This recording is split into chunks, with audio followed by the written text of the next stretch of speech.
Welcome to this lesson. In this lesson, we're going to be looking at the components of professionalism. Excellence is not an act, but a habit. Components of professionalism. Number one, competence and skills.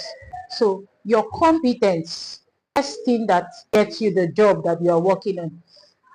You are a graphics designer. How competent are you in your graphics design? So it is expected that an employee increases his competence. Now the truth is the world is ever changing, the world is ever revolving. So it is expected for you as an employee to always what? Learn and relearn, learn new tools. New technology is coming up every day. So learn, boost your competence, boost skillful in what you are doing. We are in the world of AI, and AI is coming to take the jobs of certain people, but it will only take the jobs of people that decide not to increase their competence. Two, work ethics.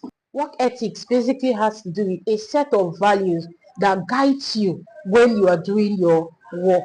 So are you the type of person that you come to the work and you spend most of your time gossiping and discussing with others rather than focusing on the job that you are set for? Are you a time waster and all of that? So it is very, very important that you build a very good work ethics.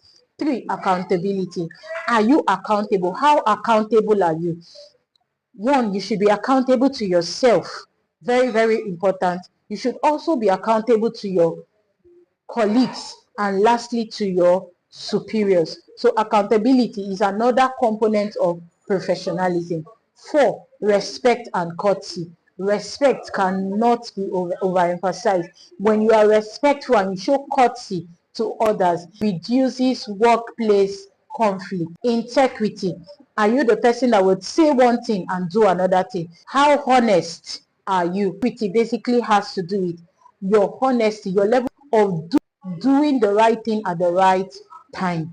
Six, time management. So it is very, very important that if you are paid to work from 9 to 5, that you are using the time judiciously to do the job that you are paid to do, instead of doing your own personal jobs and other things. So, and number 7, communication. What is the impact of professionalism on career growth? A professional attitude creates opportunities for growth by earning the trust of both your employer and colleagues. So when you are the type of person that projects yourself in a way that is very professional, you would earn respect from not just your colleagues, you also earn respect from your employers. Now employers will promote those that show dedication, leadership, and a strong work ethics. It is very, very important that you are the type of person that you are a leader. People would look, when you're a leader, people would look up to you. You show dedication.